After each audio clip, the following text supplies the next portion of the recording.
WBCS শুধু একটা চাকরির পরীক্ষা নয়, এটা হাজার হাজার স্বপ্ন, সংগ্রাম এবং নিজের পরিচয় দিয়ে তৈরি করার একটা লড়াই। প্রতি বছর অসংখ্য ছাত্রছাত্রী এই পরীক্ষায় প্রস্তুতি শুরু করে, কিন্তু শেষ পর্যন্ত খুব কম মানুষ কিন্তু সফল হয়। কারণ শুধু হার্ডওয়ার্ক যথেষ্ট নয়, সঠিক স্ট্র্যাটেজি, ডিসিপ্লিন, রুটিন এবং স্মার্ট প্রিপারেশন ছাড়া এই এক্সাম ক্র্যাক করা খুব কঠিন। আজকের এই ভিডিওতে আমরা জানব কিভাবে একজন বিগিনার ধাপে ধাপে নিজের প্রিপারেশনকে এমনভাবে বিল্ড করতে পারে যাতে সে একজন কনফিডেন্ট ডব্লিউবিসিএস অ্যাসপিরেন্ট হয়ে উঠতে পারে। প্রথমেই এক্সামটাকে বুঝতে হবে। অনেকেই প্রিপারেশন শুরু করে বই কিনে, কেউ কোচিং জয়েন করে, কেউ ইউটিউব প্লেলিস্ট সেভ করে, কিন্তু একটা জিনিস না বুঝেই তারা প্রিপারেশন শুরু করে দেয়, সেটা হলো পরীক্ষার নেচার। ডব্লিউবিসিএস প্রিলিম প্রিপারেশন শুরু করার আগে তোমাকে এক্সাম স্ট্রাকচার পরিষ্কারভাবে বুঝতে হবে। প্রথমেই হলো তিনটি মেজর স্টেজ, একটি preliminary, mains and personality test. Preliminary হলো স্ক্রিনিং স্টেজ, মেন্স হলো গেম চেঞ্জার, আর ইন্টারভিউতে জাজ করা হয় তোমার পার্সোনালিটি কেমন হবে, কনফিডেন্স অ্যান্ড অ্যাডমিনিস্ট্রেটিভ মাইন্ডসেট কেমন হবে সেটাও পার্সোনালিটি টেস্টে দেখায়। তাই প্রিপারেশন কখনো শুধু মুখস্থ নির্ভর হলে কিন্তু চলবে না। এবার সিলেবাস তোমার প্রিপারেশন ম্যাপ। একজন স্মার্ট, এটা যদি বলা হয় ম্যাপ, একজন স্মার্ট অ্যাসপিরেন্ট কখনো র্যান্ডম পড়াশুনো করে না, সে প্রথমে সিলেবাস অ্যানালিসিস করে। কারণ সিলেবাসই বলে দেয় কোন টপিক ইম্পর্ট্যান্ট, কোন বিষয় থেকে বেশি প্রশ্ন আসে আর কোন টপিক ইগনোর করা যায়। অনেক ছাত্র বছরের পর বছর পরেও কনফিউজ থাকে, কারণ তারা সিলেবাস সেন্ট্রিক প্রিপারেশন করে না। তোমার প্রথম কাজ হবে অফিসিয়াল যে সিলেবাস আছে সেটাকে প্রিন্ট করো, লাইন বাই লাইন অ্যানালিসিস করো, রিড করো, এবং অ্যানালিসিস করার পর প্রিপারেশনের কম্পাসের মতো এটি কিন্তু কাজ করবে। আগে তোমাকে PYQ, previous year question paper দেখো কী ধরনের কোশ্চেন এসছে, কী ধরনের ধরন, কী ধরনের ভাষা, কেমন টাফ লেভেল, সেগুলো দেখো। উইদাউট সিলেবাস প্রিপারেশন বিকামস ডিরেকশনলেস, অবশ্যই মনে রাখবে। আর পিওয়াইকিউ কেন এত গুরুত্বপূর্ণ? ডব্লিউবিসিএস প্রিপারেশনের সবচেয়ে পাওয়ারফুল ওয়েপন হলো প্রিভিয়াস ইয়ার কোশ্চেন। কারণ পিওয়াইকিউ তোমাকে এক্সামিনারের মাইন্ডসেট বুঝতে সাহায্য করে। তুমি যখন গত 10 বছর প্রশ্ন অ্যানালাইজ করবে তখন দেখতে পাবে কিছু টপিক বারবার রিপিট হচ্ছে, যেমন Indian polity, Indian history, geography, mapping, current affairs, linked static, GK, এগুলো দেখবে বারবার রিপিট হচ্ছে। এখানেই স্মার্ট প্রিপারেশন শুরু হয়। কারণ টপাররা শুধু পড়ে না, তারা কিন্তু এক্সাম প্যাটার্ন ডিকোড করে। অনেক অ্যাসপিরেন্ট প্রতিদিন 10-12 ঘন্টা করে পড়ে, 10 থেকে 12 ঘন্টা পড়াশোনা, কিন্তু তারা জানেই না কোন টপিক এক্সামের জন্য বেশি রিলেভেন্ট। ফলে এফোর্ট হচ্ছে কিন্তু আউটপুট আসছে না। কমন মিস্টেক যেগুলো বিগিনাররা করে, এখন কথা বলি তাদের সম্পর্কে, কমন মিস্টেকস নিয়ে। যেমন প্রথমেই টু মেনি বুকস, যেটা বলা হয়, প্রচুর পরিমাণে প্রশ্ন প্রিপারেশন শুরু করার আগে 20টা বই কালেক্ট করে, কিন্তু এত রিসোর্স ম্যানেজ করতে গিয়ে প্রিপারেশন কমপ্লিটলি মেসি হয়ে যায়। একটা বই 5 বার রিভাইজ করো, 5টা বই একবার পড়াচ্ছে, এটা বেশি এফেক্টিভ হবে। যে কোনো একটা বই নাও, 5 বার পড়ো। ইন্ডিয়ান পলিটি পড়ো, লক্ষ্মীকান্ত পড়ো, 5 বার পড়ো। দ্বিতীয় ভুল করে কি, অনলি মোটিভেশন, কিন্তু কোনো অ্যাকশন নেয় না। তারা শুধু মোটিভেশন দেখে কিন্তু এখনও অ্যাকশন করে না। অনেকে সারা রাত স্ট্র্যাটেজি ভিডিও দেখে, মোটিভেশনাল স্পিচ শোনে, স্টাডি টাইম টেবিল বানায়, কিন্তু অ্যাকচুয়ালি স্টাডি কিন্তু তারা খুব কম হয়। প্রিপারেশনের আসল সিক্রেট হলো কিন্তু কনসিস্টেন্সি, মনে রাখবে। প্রিপারেশনের আসল স্টেজ, মোটিভেশন কিন্তু টেম্পোরারি, কিন্তু ডিসিপ্লিন লং টার্ম সাকসেস তৈরি করে। আর তৃতীয় ভুল যেটা, নো ফিক্সড রুটিন। আজ 14 ঘন্টা পড়লো, তারপর দিন দেখা গেলো সে কিছুই পড়েনি। এই ইরেগুলার সিস্টেম যদি হয় প্রিপারেশনে, তাহলে সেটা প্রিপারেশনকে ডিস্ট্রয় করে দেয়। ব্রেন একটা হ্যাবিট মেশিন, তাই ফিক্সড স্টাডি শিডিউল খুব ইম্পর্ট্যান্ট। অবশ্যই এই পয়েন্টটা মনে রাখবে, ব্রেন একটা হ্যাবিট মেশিন। দেন হচ্ছে স্ট্রং ফাউন্ডেশন তৈরি করো। একটা বিল্ডিং যেমন স্ট্রং ফাউন্ডেশন ছাড়া সে দাঁড়াতে পারে না, ঠিক তেমনই ডব্লিউবিসিএস প্রিপারেশন কিন্তু স্ট্রং বেসিক ছাড়া পসিবল নয়।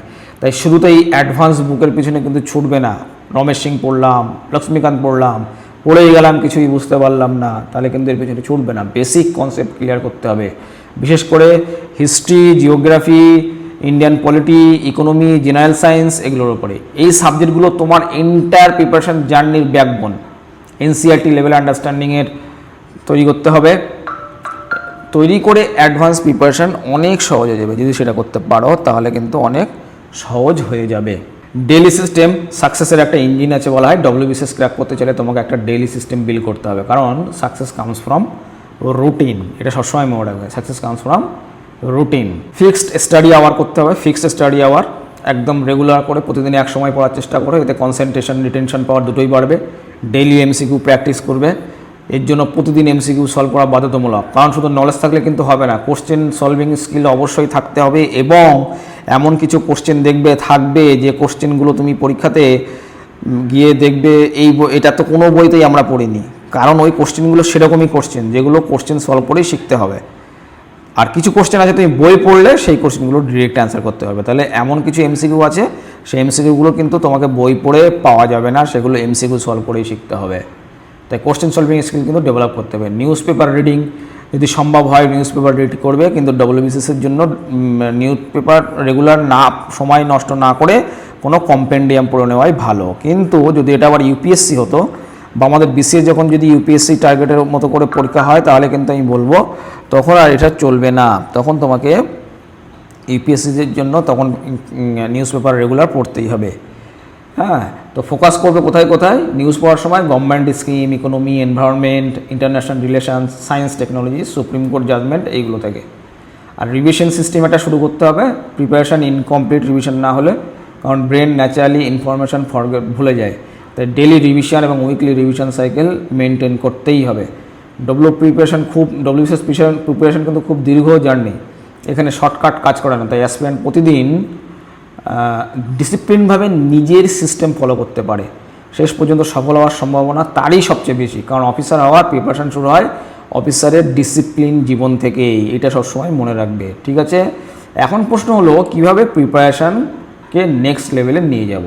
কারণ শুধু পড়াশোনা করলে তো ডব্লিউবিসিএসকে রাখা হয় না, তোমাকে এমন একটা সিস্টেম তৈরি করতে হবে যেটা ধীরে ধীরে তোমাকে এক্সাম রেডি ক্যান্ডিডেটে পরিণত করে। কারেন্ট অ্যাফেয়ার্স স্টাডি যদি বলে স্মার্ট প্রিপারেশন এর হলো হার্ট, ডব্লিউবিসিএস প্রিপারেশনের ডাইনামিক পার্ট হলো কারেন্ট অ্যাফেয়ার্স। সবসময় এটা মনে রাখবে, ডাইনামিক পার্ট, যেই জন্য আমরা কারেন্ট অ্যাফেয়ার্স পড়ানোর সময় dynamic linkage as well as static linkage দুটোই কিন্তু আমরা দেখাই। এটা কিন্তু ইউপিএসসি প্রিপারেশন কিন্তু আরও বেশি ইম্পর্টেন্ট। আর আমাদের ডব্লিউবিসিএস জিএস4 যখন পড়বে কেউ, জিএস4, সেখানে দেখবে এমন এমন কিছু কোশ্চেন আছে যে কোশ্চেন স্ট্যাটিক জিকে পোর্শন থেকে আসছে, কিন্তু মনে হবে এক্সাম হলে যে বাবারে বাবু এই কোশ্চেন কোথা থেকে আসলো, এই কোশ্চেন কি আদৌ দেওয়া উচিত? কেন এসছে? তার কারণ হচ্ছে কোনো একটা কারেন্ট ইভেন্ট ঘটেছে, কারেন্ট অ্যাফেয়ার্স ছিল, সেই কারেন্ট অ্যাফেয়ার্সের রেসপেক্টে তার স্ট্যাটিক জিকে যেটা পোর্শন পড়া দরকার সেটা অবশ্যই পড়তে হবে। আমরা সেইভাবেই কিন্তু ডেইলি যে এমসিকিউগুলো দিই, এমসিকিউ এর সাথে সাথে কিন্তু আমরা কারেন্ট অ্যাফেয়ার্সগুলো আলোচনা করি, স্ট্যাটিক ডাইনামিক লিঙ্কেজ দেওয়ারও চেষ্টা করি। অবশ্যই এগুলো ফলো করতে হবে। অনেকেই কারেন্ট অ্যাফেয়ার্স পড়ে কিন্তু এক্সাম ওরিয়েন্টেডভাবে পড়ে না, ফলে ইনফরমেশান থাকে কিন্তু প্রশ্ন সলভ করতে পারে না।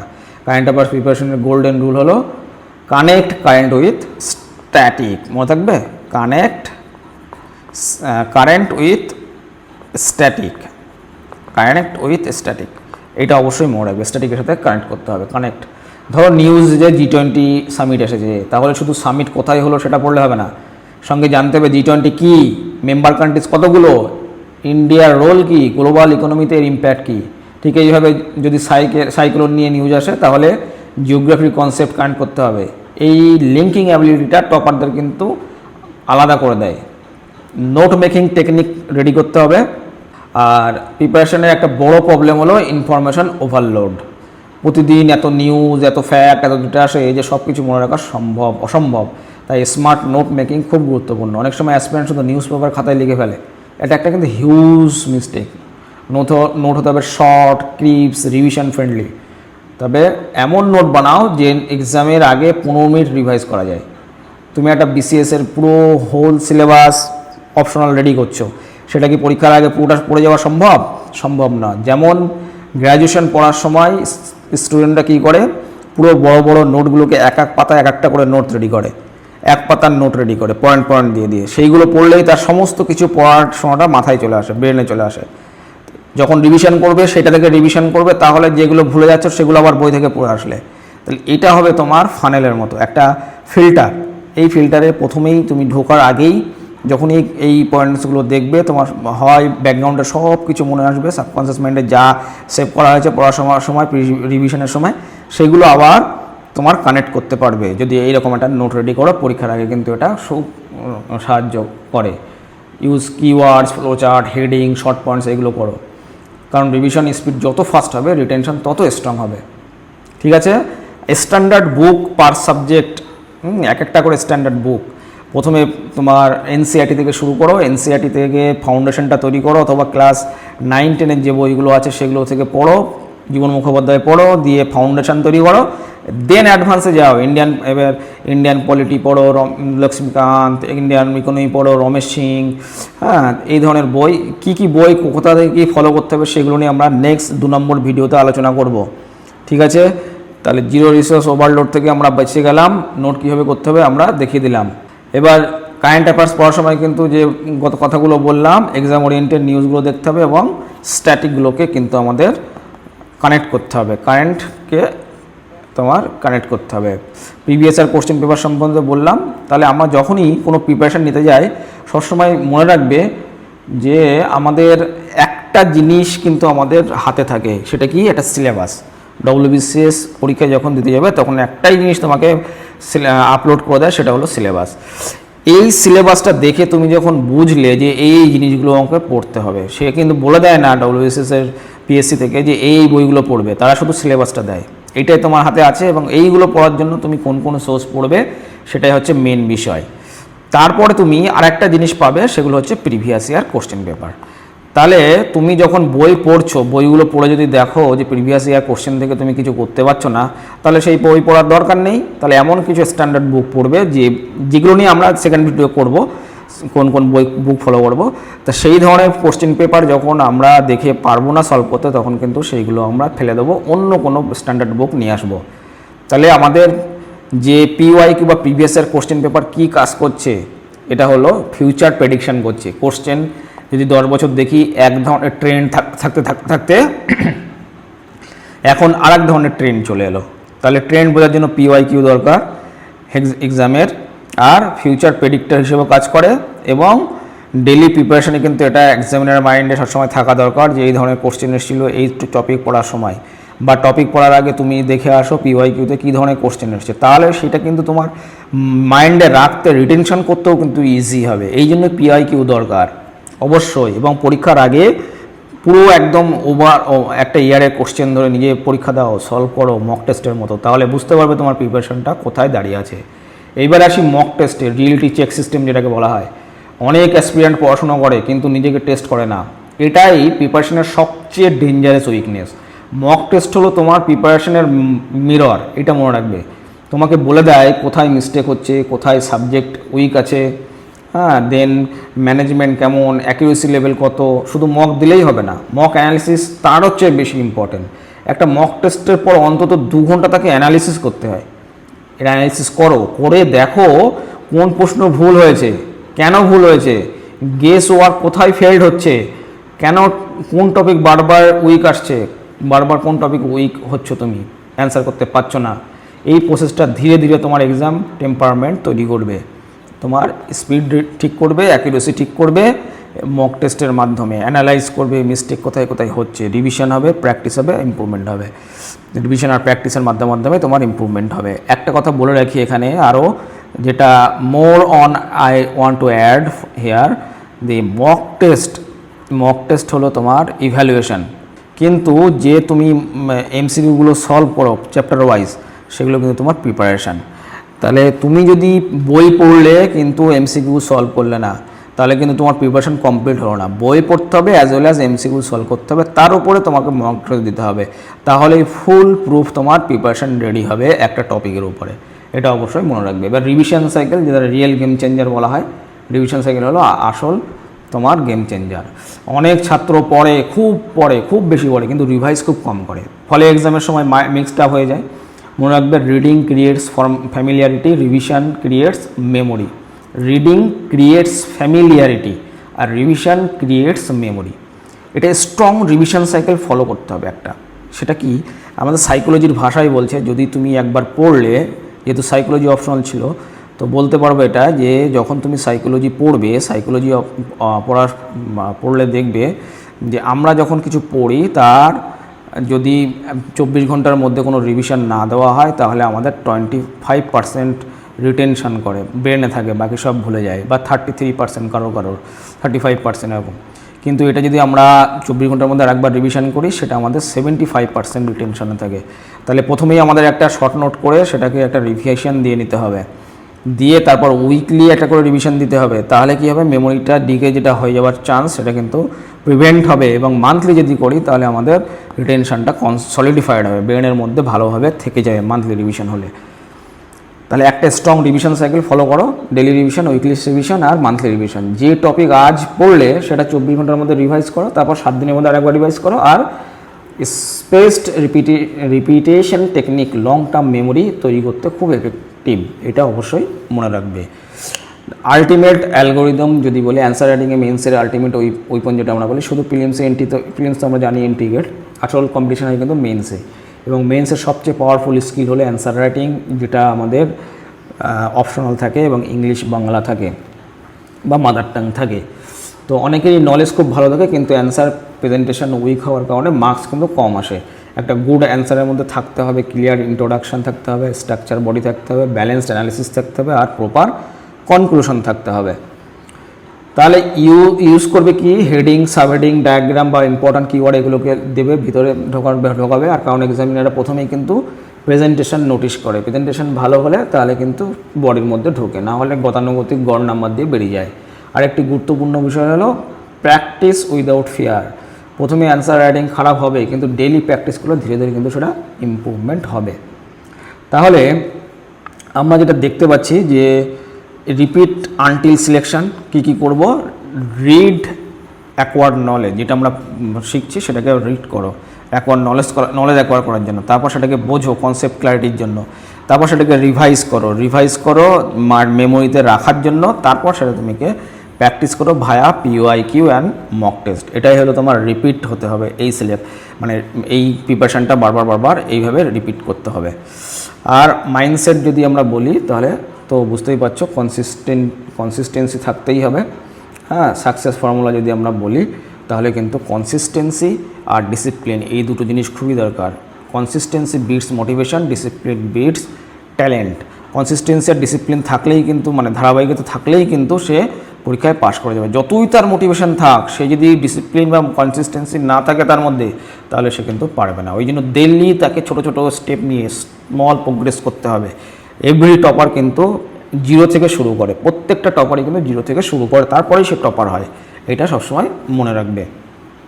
তাহলে ফাইনাল সাকসেস ফর্মুলা কি, এখন পুরো প্রিপারেশন স্ট্র্যাটেজিটাকে যদি এক লাইনে বলতে হয় তাহলে সেটা হলো syllabus, PYQ, revision, mock test আর কনসিস্টেন্সি। এই 5টা জিনিস যদি অনেস্টলি ফলো করো, কি বললাম, syllabus, PYQ, then revision, then mock test আর দেন কনসিস্টেন্সি, এই 5টা জিনিস তোমাকে সবসময় করতে হবে, তাহলে তোমার পুরো প্রিপারেশান কমপ্লিট হবে। এই 5টা জিনিস যদি অনেস্টলি ফলো করতে পারো তাহলে তোমার প্রিপারেশান অন্য লেভেলে পৌঁছে যাবে। মনে রাখবে WBCS ক্র্যাক করা ইম্পসিবল নয়, কিন্তু এটা ক্যাজুয়াল প্রিপারেশান দিয়ে পসিবল হয় না। এখানে ডেডিকেশন লাগবে, স্যাক্রিফাইস লাগবে, পেশেন্স লাগবে, অনেক দিন এমন যাবে যখন রেজাল্ট চোখে পড়বে না, কিন্তু তবুও পড়তে হবে। কারণ সাকসেস অনেক সময় সাইলেন্টলি বিল্ড হয়। একদিন যখন ইন্টারভিউ বোর্ডের সামনে বসবে তখন বুঝবে এই দীর্ঘ জার্নির প্রতিটা স্লিপলেস নাইট, প্রতিটা স্যাক্রিফাইস, প্রতিটা স্ট্রাগেল ওর্থ ইট ছিল।